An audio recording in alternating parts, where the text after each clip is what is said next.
Okay, guys, welcome to the May podcast, the long form podcast. Okay, let's buckle in for this one because I thought I knew, as usual, I thought I knew what we were getting into, but some really interesting things are coming through, and I'm hopefully going to be able to unpack this in a way that's helpful. It feels big, it feels deep, it feels like something about the April energy that we were in. So something about that Emperor Alchemist, Emperor Temperance, paving the way for an experience this May that's quite different than what we might be expecting. So I'm just going to start to talk through it, and we're going to trust the channel. We're going to trust what needs to come through is going to come through. And may it serve us. May it serve me. May it serve you. May it serve us. May it allow us to become more powerful, like channels for love in the world. Okay, let's just take a look at these two cards together. Just take a second. Hopefully you have me on video and you can see these two cards side by side. Literally, this is the sacred and the profane.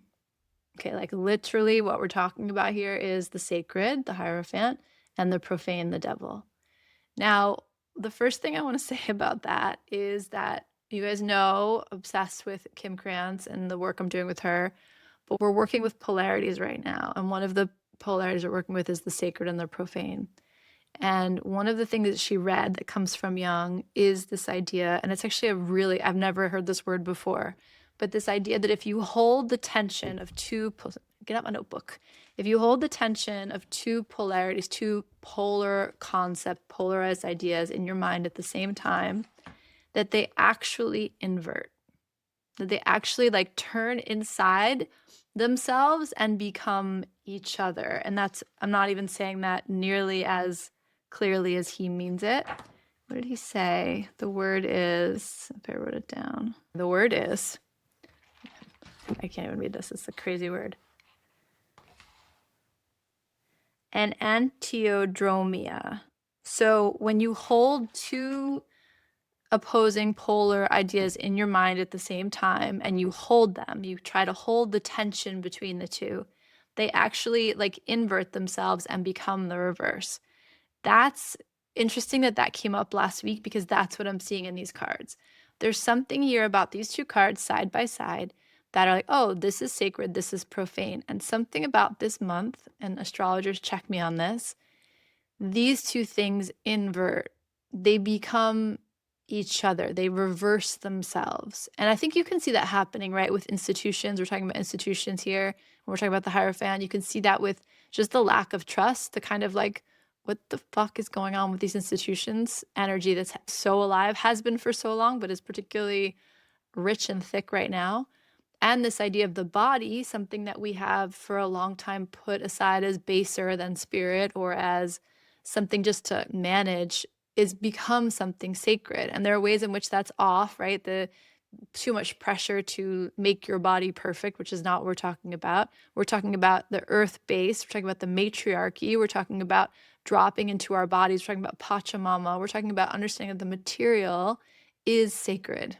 I was listening to this writer speak about holding the tension of opposites, and she was talking about how the body is base, and I kept being like, who says that's such old thinking? That doesn't even sound, it like hurt me to hear her say that. But that's kind of what this is the tradition, right? The body's needs, our passion, our desires, our drives are wrong. The institution, the spirit, the sacred, the church, that is right. And there's something about, you can see it's been happening. There's something about when I held these two cards together right now, it was like, these are not what they seem. There's an inverse happening, a reversal happening. And the thing I kept hearing, which I don't know the Bible very well, I know the loose concept, I know the general narrative, but there's a quote that says, and the last shall be first. I don't know exactly what that reference is, but I heard that when I was looking at the cards, like the energy of May being like, and the last shall be first. Something about May taking our idea of what is sacred and what is profane and completely turning it on its head, completely inverting it, reversing it. I cannot tell you how strong my body chills are when I say that and how good that feels. You want to talk about revolution, you want to talk about liberation, that's here. That's here, and maybe guns in the streets, like huzzah, let's find out. But more like, holy shit, I've had it wrong. We've had it wrong this whole time. Oh my God, I have been hoodwinked. Oh my God, the things that I thought were sacred, the things that's been drummed into my mind as, or into my body, into my system as important, sacred, holy, incorruptible, untouchable, that was the body the whole time. That was the earth the whole time. That was the material world the whole time. And it has this kind of very dystopian, what's that movie where they're like in the different or the book, they're in the different factions, like Dauntless and the ones who are erudite. So there's like the smart ones, there's the fearless ones, there's the pious ones, and there's something else. And they have this idea that everyone belongs in one category. Divergent, right? Does anyone, I'm the only teen mom who knows that book. But this idea that like there's these, everyone fits into a category, and the categories are sacred and they are closed systems. And there's something about it where it's like the whole point of that book is that no one fits in just one category. Everyone is a mix. It's all actually an open system. And the mechanism of control is to tell you that you fit into one system. There's something here about the mechanism of control being, this is sacred. You are not of God, right? Let's go back to the beginning. 5. 5 is change, freedom, conflict, challenge. That's interesting that the Pope holds this place in the tarot, right? The Hierophant holds this place in the tarot. And people call this card the Pope, and you see this, it's this man and then these two people that seem to be in service to him or listening to him or somehow in reverence of him. He's between the two pillars, so he's of the temple, right, of the sacred space. And people talk about this card as the card of the Pope. And the thing that I teach when I teach tarot, because so many people have such a strong connection to this card and to organized religion, which is valid, and it's not the whole story. It's a reduction of the story that does not serve us.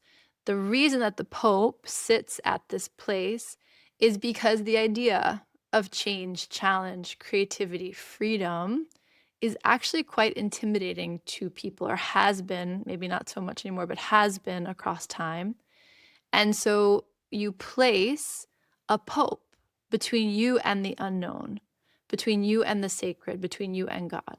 And you can call it the Pope. I like to refer to it as a bridge. So the Hierophant recognizes or represents anything that connects you as an individual, base human, right? Base human, to something higher, to something spiritual, to something purer. And so anything, the tarot is a Hierophant, right? This podcast is a Hierophant, ideally, in the best way, in that hopefully it helps you feel a little closer to God, a little closer to source, a little closer to spirit. I hope that when we're talking, that I'm talking, and we're engaged in this, that what you're finding is yourself circling back into your own sacredness. Like that's my goal, right? Is not to convince you that there's something other, someone other out there that can get you closer to God. My goal would be to use the tarot, to use storytelling, to use all the tools and practices at my fingertips to remind you of your own sacredness, your own divinity. But I digress. The Hierophant is the idea of real freedom, like real freedom, capital F freedom, is actually incredibly intimidating. It's that Marianne Williamson, we're not afraid of how powerless we are, we're afraid of exactly how powerful we are. And so we tend to do things to truncate or mitigate our power, our bigness, our freedom, because we want to be cocooned. That doesn't feel necessarily safe. And so we put something like the Pope or the church or tarot or whatever between us and God, us and spirit, us and the universe, so that we can say, like, I'm not in direct revelation. I'm not fully responsible here. I'm not fully free here. I'm still in service to something that is holding the gateway, the bridge between me and spirit, me and the universe.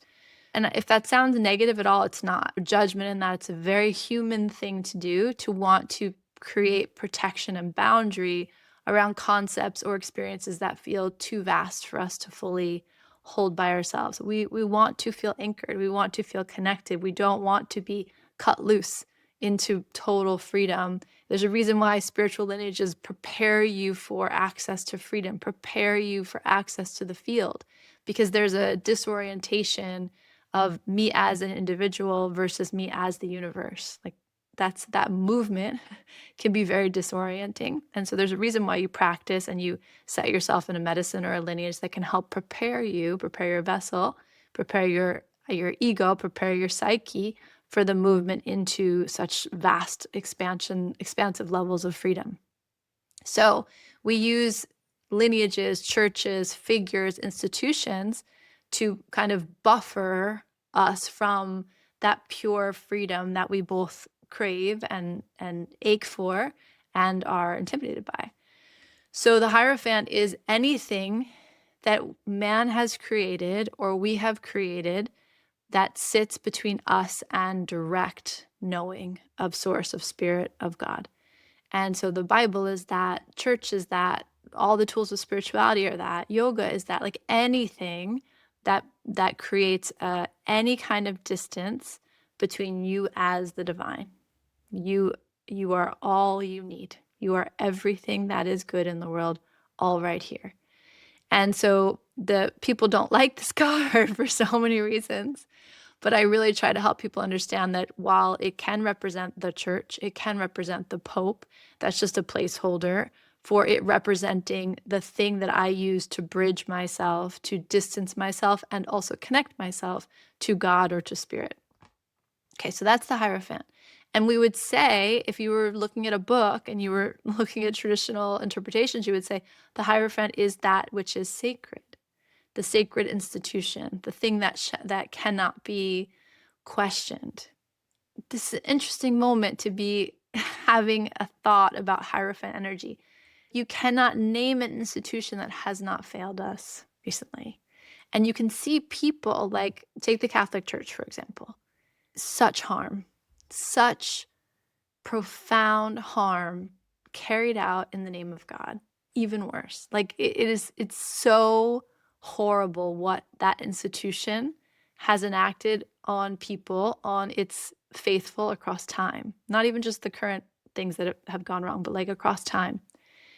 And what Pope Leo is doing right now feels like something to believe in. Feels like some kind of anchor of morality and good and love in the world. And that's just my opinion. Like, you might not agree with that. So so the institution is doing something, and then there are individuals within the institution doing something, and that matters. That conversation matters. But the institution itself has failed us on so many levels, right? The government is failing us left and right. And it's interesting to watch, if you track back over this last decade, how real and solid the government felt, how real and solid institutions felt, and now how they just don't, how we see the fallibility in them so clearly. And it leaves many of us wondering, like, well, what do we do? If we can't trust the things that we were told to trust, if the places that we were told were sacred and incorruptible are actually rife with corruption and completely desecrated, what do we do now? Okay, so then we go to the devil. Okay, here he is, the profane. This guy, sex, drugs, and rock and roll. Like, what feels good now? And how can I make it mine? And how can I chain it to me? So this is interesting, right? He's making this, he's a beast. He's not even a man. He's a beast. I forget who he represents. He represents Haiti, the devil, the horned god. But they're doing the exact, they're like literally making the same motion. And these guys the people are facing out. These people are facing him. Okay, there's so much I want to say that my brain's getting away from me. But even that, there's just a side note. Look how the people are fully focused on the character. His word is law. This guy, they're chained up. It looks like they should be beholden to him, but they're facing us boldly. That's interesting. Orientation in the tarot is so important. And it says a lot when a character's back is to you, and it says a lot when a character is facing you fully. And in the Lovers card, we always talk about how the masculine is looking at the feminine, who is looking at God. And in this card, what's interesting, I'm gonna make sure I'm really seeing it clearly, but I think I am.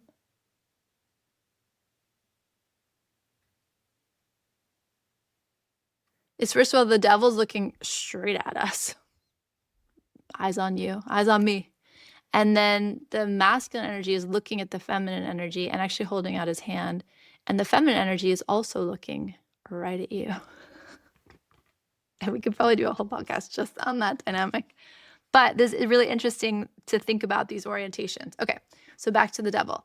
The devil is the 5, change, conflict, freedom, and the 10, the wheel of fortune. The things that happen, the turns of fate that happen that make us see clearly where we can get more free, where we actually need challenge, freedom, where we're actually chained up, the things that we are in service to. You guys have definitely heard me talk about that because it's my favorite topics when the devil comes up. What are you in service to, and do you still choose it? So the devil is the reminder that we are in service. To be human is to become immediately in service to our bodies, the shape they are, the limitations they have, the needs they have. We are immediately indebted and indentured and in service to our bodies. And then the rest of life unfolds. But the devil is the reminder that you are in service. You are not completely free while you are here on the earth school. And so if you are in service, do you choose that? Are you conscious and aware and on board with the contracts you're making? And I've told you guys this before, I'm sure, but I'll say it again. My first walk of the shamanic wheel, I'm happy, and I've always been pretty content in my body, but very lightly so. You can blame it on white fragility, blame it on my short leg, blame it on whatever you want. I don't even know what I would say about that. But when I walked the medicine wheel, one of the first things I noticed was how much easier it was for me to be out there. So like I can sit here and I can hear all kinds of things. I meet people and I can feel them on 17 different levels. My sense of energy is exquisitely sensitive and it's easier for me. Like I can be out in space, in the ethers. I can see things, I can connect to energies. It's very rich for me out there and it's in many ways easier. And I didn't realize how much I almost resented my body for its limitations. And so my first walk in the medicine wheel, it sounds kind of basic, but it was a pretty serious reorientation for me, was learning that to be in a body is incredibly precious. That the sensual experience of being in a body is something that we take for granted every day. And it is one of the most magical experiences a soul can have across the universes, across dimensions. And so this idea that I can hold the body as something equally gifting, equally liberating, equally satisfying and delicious as I can hold being free, energetic being in the world. That orientation really changed everything for me. That coming home into my body and holding my body as sacred was a pretty profound experience for me. It changed literally everything in my life. My experience of appreciating that the body is a place of limitation and also of incredible pleasure, experience, and singular. And it's miraculous to experience the body. It's like our earth. When we have a sense of the earth, when you really feel into the harmony and symmetry of the earth, the fact that we exist in this bubble where life is possible, it's beyond comprehension how miraculous and beautiful that is.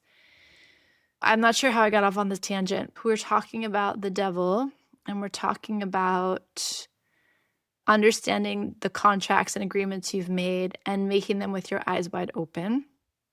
And in the very classic literature around the devil, right, the devil would be obsession, the devil would be addiction, the devil would be carnal desire. It would be everything that was considered low and unsacred and base. And so there's something about the devil that brings up this kind of animalistic nature. All we are our impulses and our desires. It's very Freudian. And the devil card here, it's interesting. The reorientation from the good being something of light out there, of energy, and the good actually being equally available in the body, that the body is actually a place of precious sacredness. We have been taught is that that's not true, when that is so very true. And so as the devil inverses itself for us, we begin to realize that the desires, needs, wants of the body is rich material. It's rich material for learning, for growth, for experience, for even soul evolution. So the devil, if we looked at it just all by itself, we'd be like, oh, that's the body and its needs and how hard it is to be human and how kind of dirty we are as humans. But I think so much of what we're experiencing right now is how the individual body is such a beautiful tool for knowledge, for knowing what is in harmony, what is right.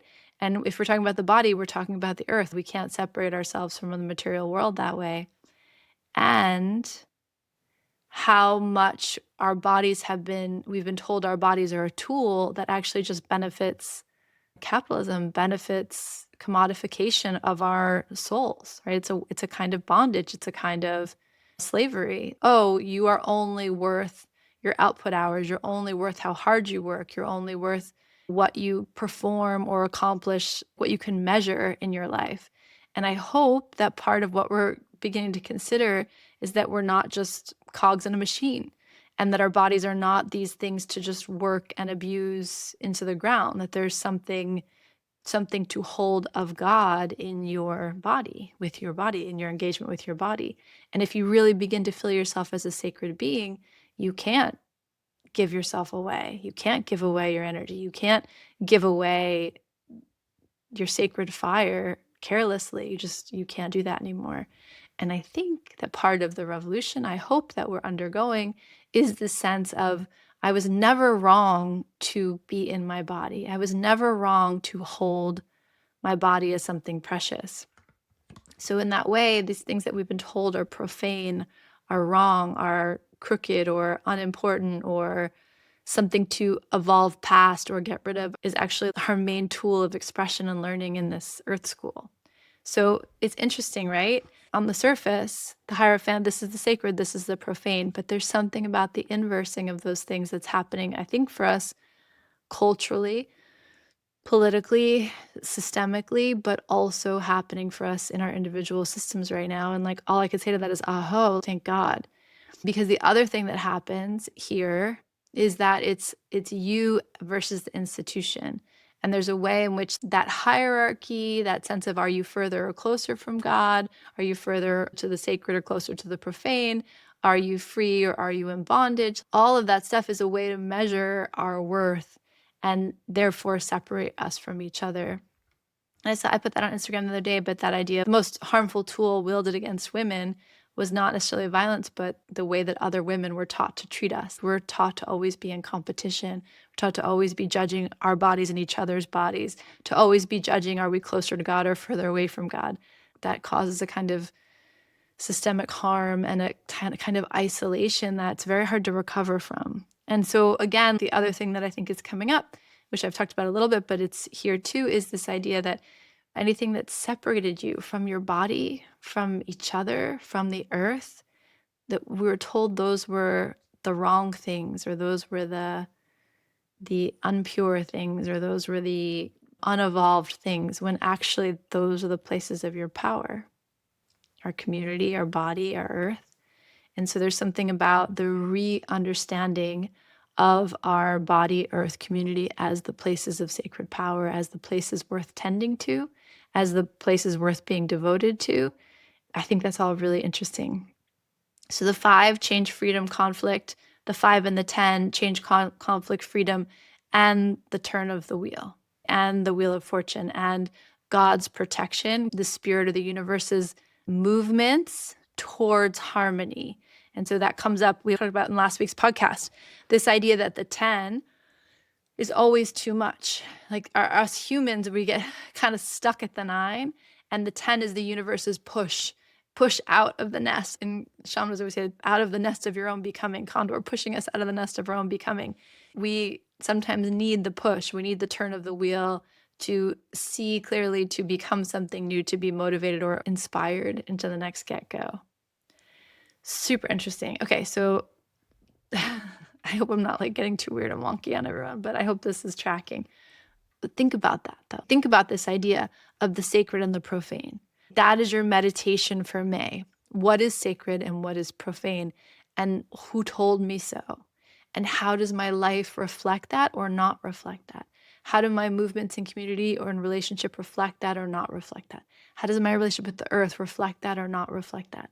And I always think about this, you guys. I always think about this. This is one of my anchors of hope, is when people talk about climate change, or the way we treat the earth or the way we treat each other. And I think about COVID, and I think about the whole dolphins in the canal thing. But this idea that for 3 months we were quiet, 2 months we were quiet, and so much of the world righted itself. So much of the earth righted itself. So I have to believe that. I have to believe that while we are important and we are so beautiful as humans and also so destructive and so terrifying, that we are just one part of the system. And the devil is going to remind us of that, and it's going to show us that the system endures. Harmony, the universe, it has an unfolding, it has a movement, a trajectory that we are a part of, but that we don't determine. And that's just so important. It's one of the key lessons of Condor and shamanism. It's something that I'm working with very explicitly right now. We can see the trajectory. We can understand how the field is harmonizing, and also recognize that we are in that movement and we have no right to impact that movement at the same time. There's something about that that comes up. So thinking about the sacred and the profane, thinking about this idea of how two things that feel so foreign and different and opposite can actually invert into each other, can actually become like each other, can actually reverse their polarity, reverse their movement if you hold them in tension long enough.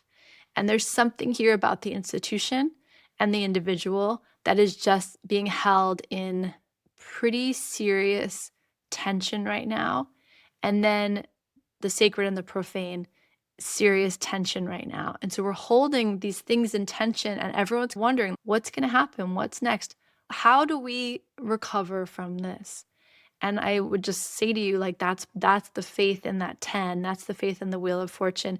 Is that, and it goes back to that 4 of Cups. Maybe we don't have to know exactly how we're going to move past it. Maybe we can, again, trust a larger trajectory, trust a larger movement towards expansion and harmonization, and experience that the world is being birthed through. Not just us each individually, but the entire world is being birthed through. I'm just going to say this. I hope I don't get in trouble for something political, but whatever. I mean, as I said that, like 18 political things popped into my head.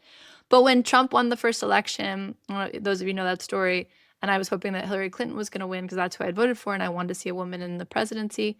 And I pulled the devil card, and I knew that he was going to win. And the thought that came through was that he is going to help us see the underbelly. He's going to see where the foundation is rotten so that we can repair it and build on steadier ground. We've seen that happen in so many ways. Like, what board of the house was not rotten? What board of the foundation was not rotten? So I always associate Trump, and as destructive as he is and how awful what's happening is, in the way that he is, in some ways, the Antichrist. In some ways, he is the one through which we see everything that is harmful, everything that has been desecrated in our world, and we build a desire to not live that way anymore, to not be complicit in those systems anymore. So that always comes up for me. But what I see here is anyone watching the Iranian Lego propaganda videos? And does that come up on anyone else's TikTok? First of all, they're genius. Second of all, they are so timely. Third of all, they are incredibly effective talk about effective storytelling, effective influence machines. Like, no notes, 10 out of 10. Whether you agree or don't agree, they are telling a very clear story, and they are speaking to our population in a very specific way. Iran, who we thought was the devil, right? The axis of evil. How long have we heard that statement, right? And all of a sudden, they put out these videos, and you see them as the hero. The United States, oh, the great protector, the great benevolent nation. That's what we used to be thought of. And now we're like this. There's something interesting about this inversing. And whether you agree with me politically or not, you can find places where this is true. Choose an institution that you used to have faith in that you don't have faith in anymore. Choose a version of who you thought was going to emerge as a hero. And did they? Are they? What else is true? Who are the people that you thought were wrong? Is there any part of you that looks at them now and thinks, what's wrong? Another example. Men. Sorry. But like, how for so long, incredible harm, not even to be debated, that men cause physical, emotional, relational harm across the board You don't even need to debate that. And if you stay with it long enough, underneath it, you can feel the ways that men have been betrayed by the patriarchy as well. Or you can feel the harm done to young boys to turn them into men that would do such careless harm so casually. And so it's this idea of everything becomes its inverse. Everything becomes its reverse because nothing exists in perfect polarity. That's a theoretical concept. And so in what way do you want to just consider what has been polarized in your life, what is good and what is bad, and the way that those things might be changing shape and what that might mean for you? This feels so big. Like I said that in the beginning of the podcast, and I don't know what to do with it other than to tell you that this feels important. And it drives me crazy when astrologers get online and they're like, well, this full moon, this is the one that changes everything. I find that actually actively annoying. And I'm going to say it to you, there's something that's getting inverted in the month of May that is very interesting. The supporting cards I pulled for it make me not afraid of that at all. Everyone's like, this astrology is world war or revolutionary war, or the United States has never not gone to war during this kind of astrology. Valid. And what about dolphins in the canal? What about the idea that our path towards liberation might not be via war? Is there something else that might happen? Is there some kind of awakening? Is there some kind of inversion or reversal that we just couldn't even see coming that could change everything? I feel that here. I hope for that in my own heart, but I also feel that here. I ended up pulling 2 from each of the decks because the first herbal cards came out, and they were kind of like undeniably wanted me to have these 2 cards. But it was chamomile and ginseng, which is inner peace and the magician. I also want to say with the Hierophant and the Devil, there's something about what you desire. I always want to talk about desire because I think it's so important, especially for women, but particularly like what you desire held in contrast to what you were supposed to desire, and how there's these fundamental building blocks. Well, this is what I desire. And then all of a sudden was that even me? Did I even desire that? Or was I just told to desire that this whole time? There's something about that that's getting toggled around that's really interesting. And the Hierophant is going to be, again, what you should, your morality, what you should want, what you should desire, what's okay, what's acceptable. And the Devil's like, yeah, but what's real? Like what's real? What lights you up? What keeps you going? What kind of life do you want to be building? And there's, again, this contrast between what you're supposed to be doing and what you actually move towards. I dig it. I'm excited about it, but especially when you look at with chamomile, inner peace, and ginseng, the magician. There's something about, what am I even manifesting? Am I manifesting 3 new cars on my driveway? Is anyone still doing that? Is that still happening for anyone? Like, yes, may you have safe transportation. And is that still appealing to anyone over the age of 15? Is that really what we want? We want more of that? Are we past that yet? I hope so. I hope we're getting past that. And then chamomile and chameleon. Chameleon spirit act as if, and flamingo spirit embrace the in-between. So that's where I come back to my dolphins in the canal thing. Embrace the in-between. There's something about keeping your eyes open at this point of inversion, at this point of reversal. That's where the juicy stuff is. That's where the good stuff is. Watching it change in real time. Watching this thing of, oh, this is what I'm manifesting. This is what I want. This is what matters. The record skip of, oh my God, I was wrong. I was lied to. That's actually not where the good stuff is. That's not where the life is. That's not where I want to be.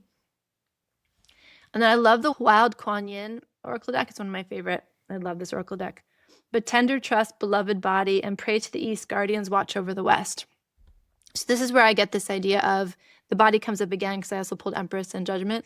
But this idea of trusting your body and understanding that there's something really sacred and important about your relationship to your body because it echoes your relationship to your family, to your community, and to the earth. There's something about it's a chain, it's connected. You can't really honor the earth if you're not really honoring your body. And you can't really honor your body if you're not also really honoring the earth. And then community and family and connection all comes in between that. And then this card, Pray to the East, Guardians Watch over the West, is the card that comes up when you don't need to worry about how it's ending. You've done your work at the gateway, you've done your work at the ending, and now turn to what's next. Turn to what you dream of, turn to the world you're trying to create. This is the energy of when the shaman moves from healing the past or healing their wounds to beginning to dream a new world into the light, into the future, into possibility. So we want to keep our eyes on our body this month and on what's happening, what our body is signaling to us about what is right and what is wrong. And then we want to be looking to the future. What are we trying to create? What do we want to build together? And let the institutions and the desecrated spaces do their own self implosion, self collapse. And that's not really where our energy needs to go, to hating on those. Our energy needs to go is to like, okay, well, that didn't work. So what are we doing now? I said this to someone recently. I'm super sensitive, you guys, but I'm super sensitive and I can't have any kind of aspartame or fake sugar. It makes me sick to my stomach. If I don't get enough sleep, I can get really delicate. Fragrances, I'm very sensitive to my environment, to my sensorial experience of the environment. And I always saw that as like a negative. I always was like, oh, I wish I wasn't so sensitive. I can't really do drugs very well. I can't drink. I get hungover after 2 drinks. I just am not built for consumption of toxins, which sounds like a weird thing, but that's the way I've reframed it. And just recently, someone gave me something and I could smell that it wasn't for me. And I was like, oh my God, how do I not honor my body's sensitivity? My body's been keeping me safe and clear and clean my whole life. And I've read it as like, why aren't you tougher? Why can't you hang? Why can't you do all the drugs and be fine? And why can't you tear the dog the next day? Why are you so sensitive, girl? And I think about it now at the age I'm in where I'm like, oh, thank you. Thank you, body, for being so sensitive, for being this incredibly clear bellwether of what was good for me and what wasn't good for me. Men, I do that with men too, the whole vibe. Judgment and the Empress. So this is a different tarot deck. These are the cards I pulled. I pulled 2 major arcana cards from this other deck, which tells me, and in my own personal spreads, I'm pulling like 5 cards and like 4 of them are major arcana. The gambling ratios would tell you that's just impossible and it's happening over and over again. So Empress and Judgment. This is my eyes are opened to the beauty of my body. My eyes are open to the gift of the earth. This is just doubling down this whole message that what is sacred, my idea of what is sacred is changing. And aho and amen, and it's about time. May we look at the earth. May we look at the feminine. May we look at the body and say, thank you. Thank you, thank you, thank you, thank you. May we look at the darkness, at the void, and say, thank you for your possibility and your richness and your restfulness and your peace.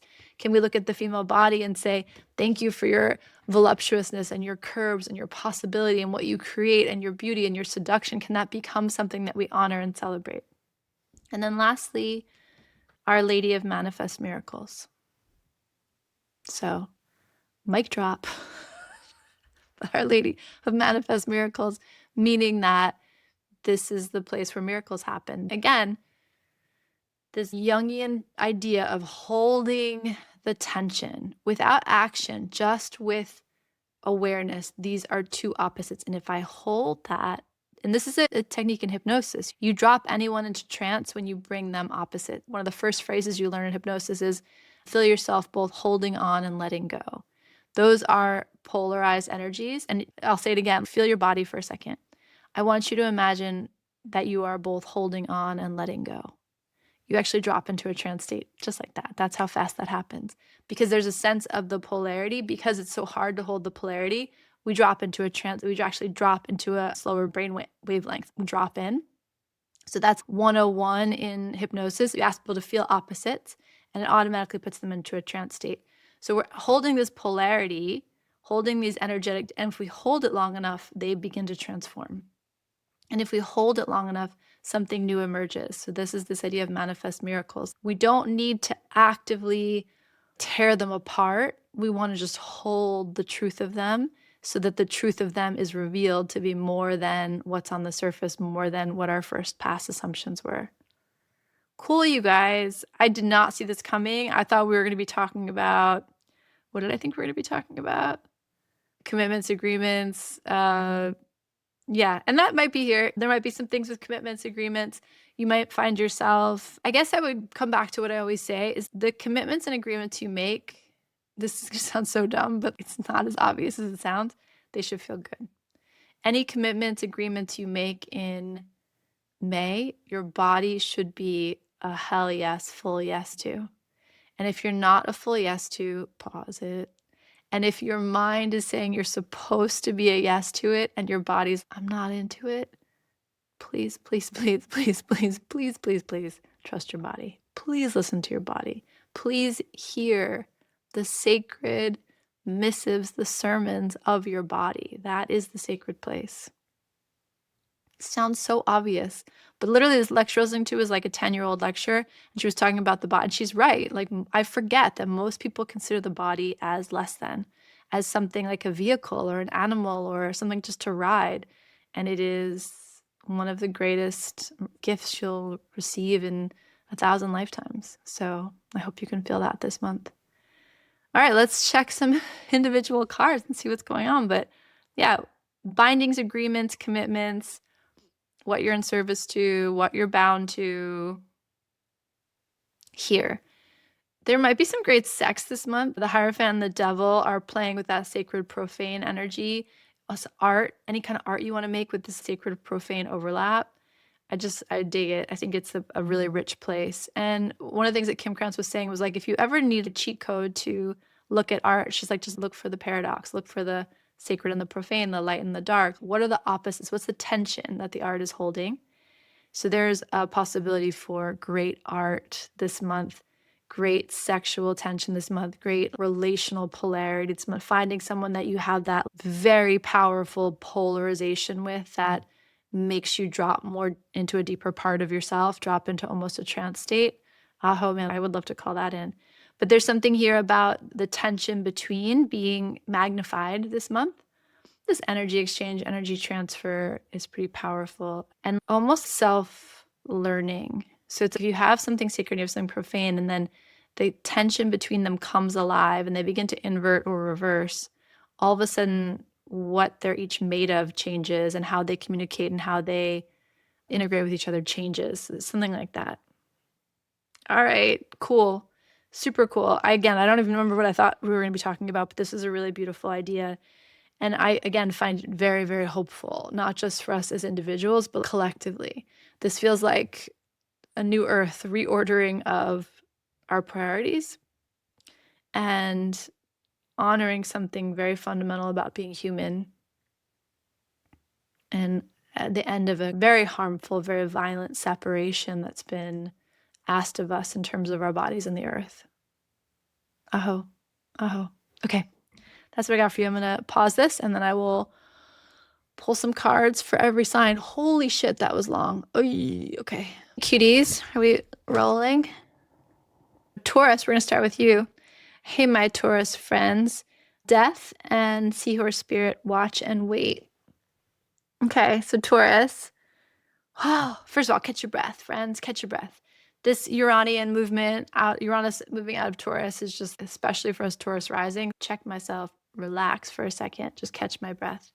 There's something transforming. Watch and wait is easy. It means what you think is happening, what you think is being revealed is not the whole picture. And there's something that's actually getting some skin that's being shed, some transformation that's taking place, some resurrection actually is what I hear. So there's something getting resurrected that you're going to feel differently about. And the seahorse, just think about a little seahorse. It's not like they're watching, waiting, and they're like, They're watching, waiting, and they're bobbing in the current and doing their seahorse thing, and the daddies are having babies. And there's just something about the lightness, allowing the transformation to happen, allowing things to settle that the seahorse is enjoying. They just enjoy the ride a little bit. Maybe it's your season. The other thing I would say is it's not on you to make all the changes and fixes. If you see something that needs to be shifted, maybe you let it go and see how other people handle it, see how it resolves on its own. Don't feel like just because you see a problem, you have to fix a problem. Because this month, you're going to see a problem and you're just going to bob along and be like, I wonder what's going to happen. I wonder where the current's going to take me next. I wonder what's going to happen next. Gemini, High Priestess and Bat Spirit, a return is assured. No, a rebirth is assured. So it's another rebirth card, another transformation card, another, I keep wanting to say resurrection card. And the High Priestess means that you probably, Gemini and High Priestess, you get along very well. The High Priestess and Gemini. Gemini in its best form has a kind of channeling capacity to it. Hey, shout out to my Gemini moon. So you want to have a sense of trusting your intuition, trusting what you hear. And a rebirth is assured. And I love the bat energy. The bat is about learning to navigate with tools other than your sight. So learning to navigate with your senses, with what the environment feels like, what things sound like, what you're hearing. So can you develop your other navigational tools this month? They are going to be the most reliable ones, Gemini. Less your mind and your words and your eyes, and more your felt sense. And that's really going to kind of come alive. I keep hearing spidey senses. It's going to really come alive this month, and you want to trust that navigation above maybe the logical linear navigation. Gemini Cancer, 10 of discs and hawk spirit. Let spirit be your guide. Cancer, 10 of discs is good. It's great. It's legacy energy. It's having enough to share. So in May, you're going to feel like you should feel an abundance of earth energy. And something about letting spirit be your guide is don't hamper your own generosity this month. So maybe you can't be generous with coin, maybe you can be generous with food. What are the material resources that you have access to that you can be generous with? There's something about, it's almost let spirit be your guide feels like it's going to bring you to opportunities or people that could use your particular flavor of generosity. Obviously, you want to bring that to yourself first. You want to make sure that you're being generous and good to yourself. But this does feel like there's something about your community, about the larger group, about your family, about your legacy, that you're being called to be generous, but also notice where you have abundance. And you don't want to be hoarding anything. That's never want to be hoarding anything, but you definitely don't want to be hoarding anything this month, Cancer. And your natural inclination when things feel unsure is to you can kind of crawl in. And there's something about when you notice that instinct to kind of curl in, which sometimes you need to do, but have the question in your mind, what act of service might actually feel really good right now? Is that idea that when you feel a lack of generosity or abundance in your life, you actually bring your hands to service, and it helps kind of keep you in check around your own gratitude? There's something about that here for you, Cancer. And also to receive that generosity, allow yourself to receive. Something about the exchange of resources this month, that there's just a lot. And so just any instinct you have around like miserly or like tightening your grip, either in receiving or in giving, see what you can do with that. See like what might be possible there. Leo, 3 of Swords and Crow spirit, co-create with spirit. Okay, 3 of Swords, we know this. Leo is not, it's a hard deck. It has to do with your heart being pierced and your heart being a little bit broken. And while that's true, so honoring that if that's true for you right now, there's also something about what I'm saying about the Hierophant and the Devil, this like inversion. There's something about the ones with the broken heart being the most beautiful and brave among us. There's something about the idea of the wound is where the light gets in. There's something about recognizing, obviously, nobody wants to go through heartbreak, and yet our hearts are breaking all day long if we're paying attention. So there's something about the tenderization of your heart, and any way that you've kind of held it in stability to prevent it from being wounded is actually also preventing it from expansion and sensation and living.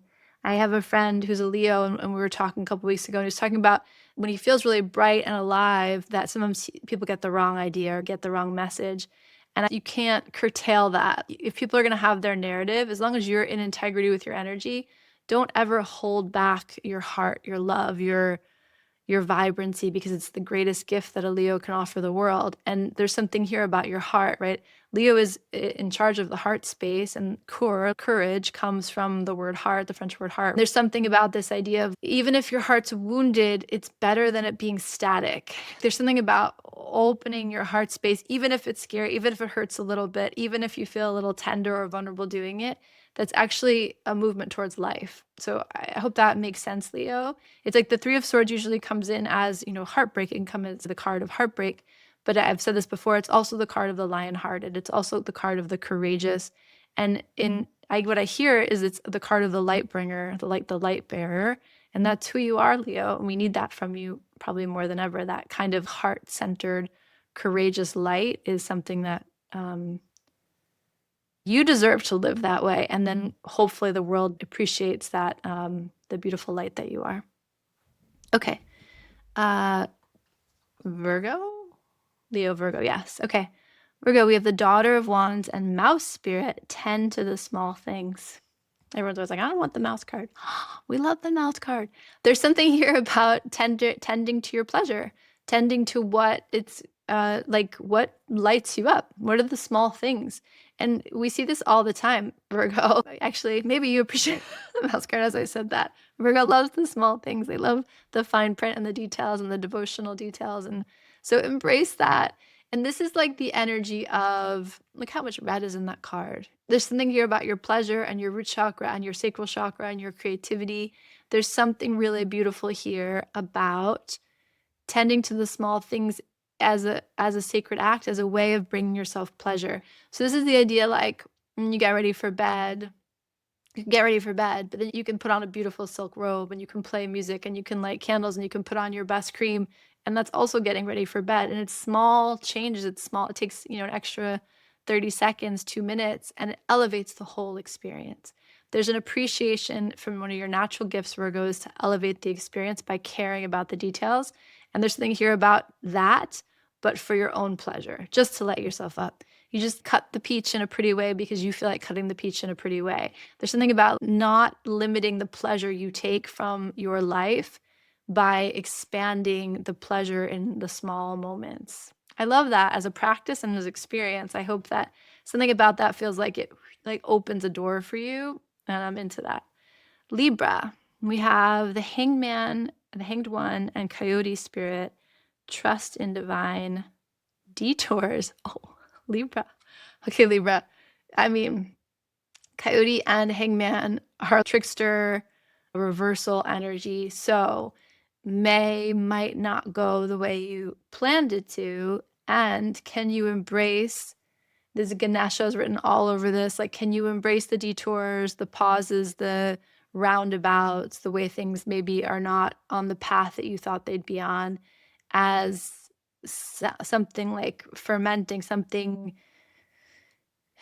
getting softened or taught in you, or reversed in you for a reason. The detours, the reversals, the pauses, the halts, there's something about like the full stops are actually there for a reason. And so just notice that, Libra, you might like take it personally is what it feels like, or feel like you're being thwarted. And if you can instead understand that there's some trickster energy at play, there's some reversal energy at play, and like that's divine guidance too.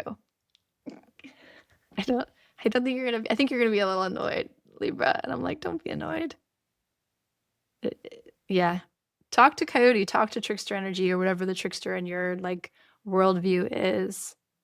There's somebody putting their hands in the pie and moving things around that you might be a little annoyed with, but it's for a good reason. Really remember that it's not happening carelessly. Scorpio, 10 of Cups, we love it, and Rabbit Spirit. Now is a lucky time. Okay, Scorpios, okay, brothers and sisters, let's enjoy this. The 10 of Cups, also a lot. So this is so much happiness, so much joy that it actually impacts my community and my family. This is like falling in love in a way that actually radiates love and light to the larger space. And Rabbit, like it says, is lucky energy, fast energy. This feels quick. This feels like a pretty, it feels like a flood, but not in a bad way, just a flood. Oh, and I'm working with rainbow in my art class right now, which sounds really silly, but it's not. It's very profound, you guys. It's very serious. But the rainbow as the example of something that holds tension between light and water. Guys, I swear I'm super deep all the time.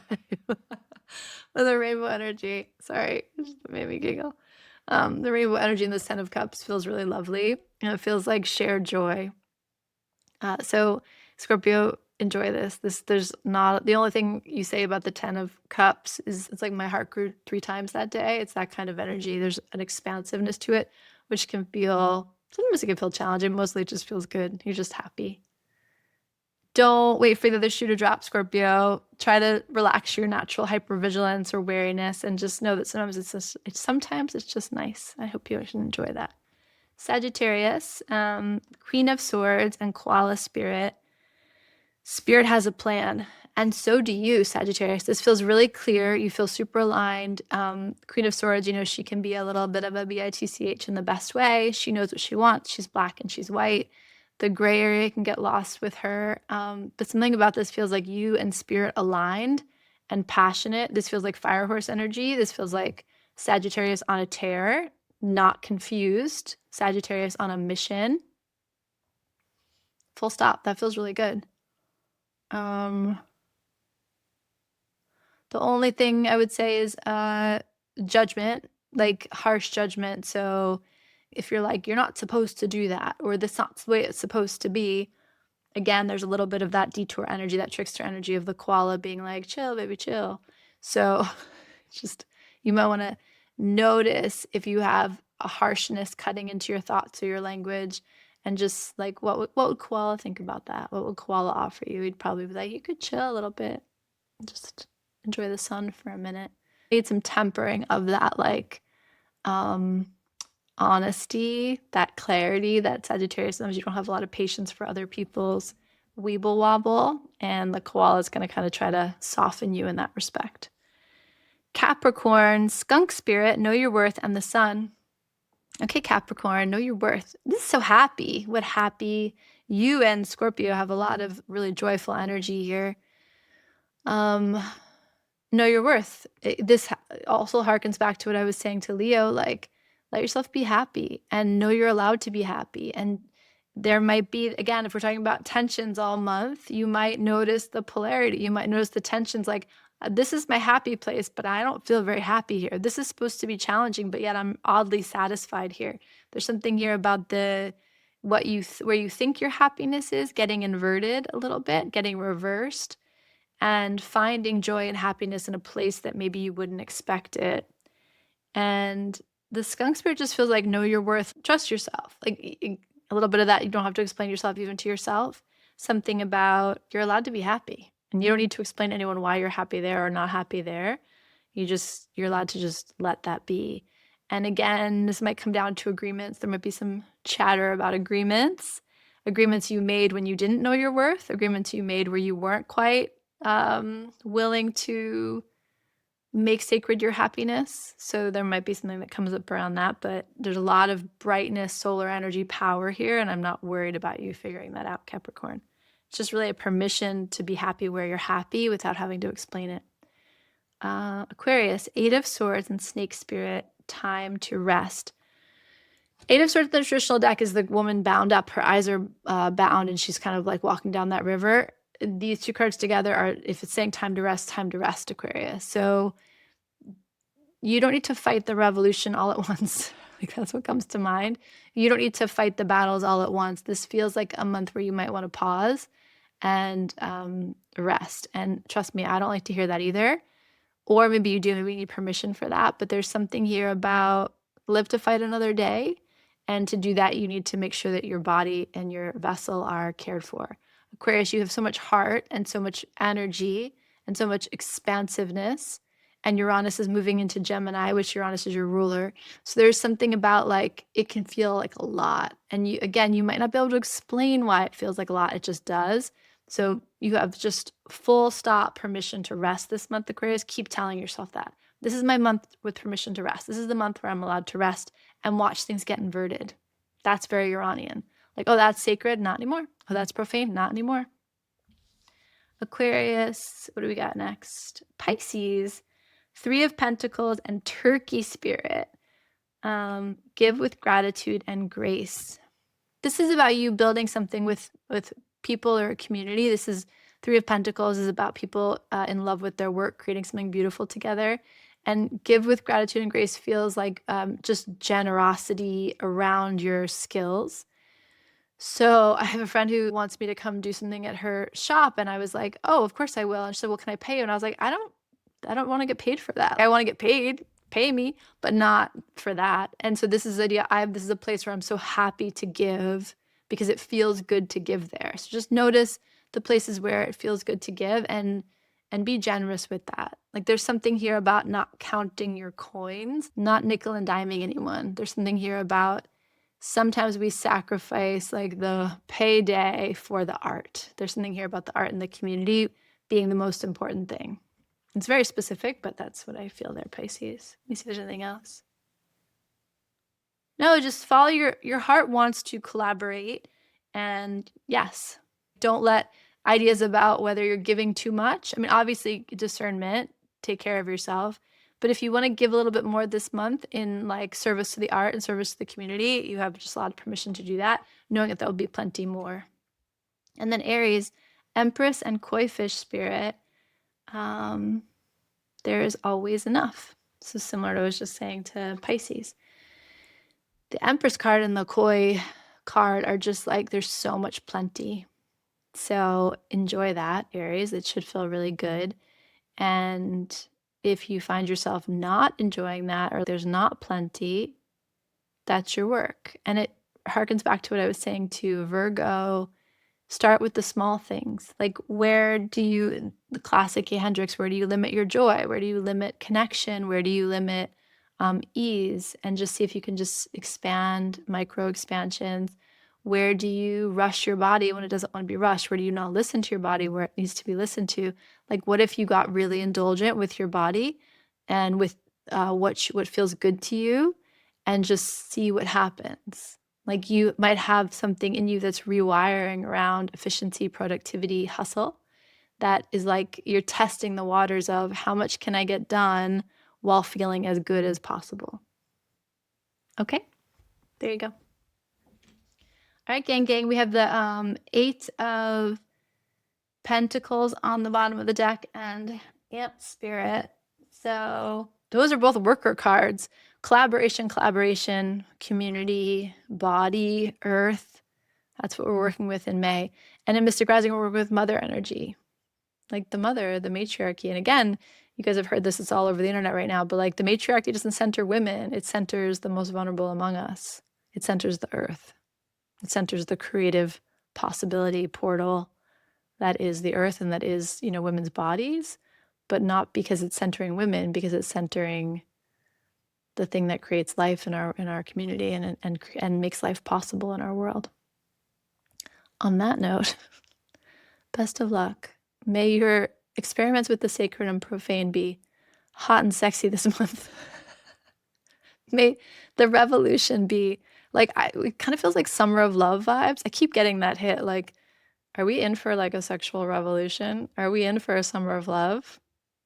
How happy I am to be alive at that time. I'll talk to you guys later. So much love to you. We got this.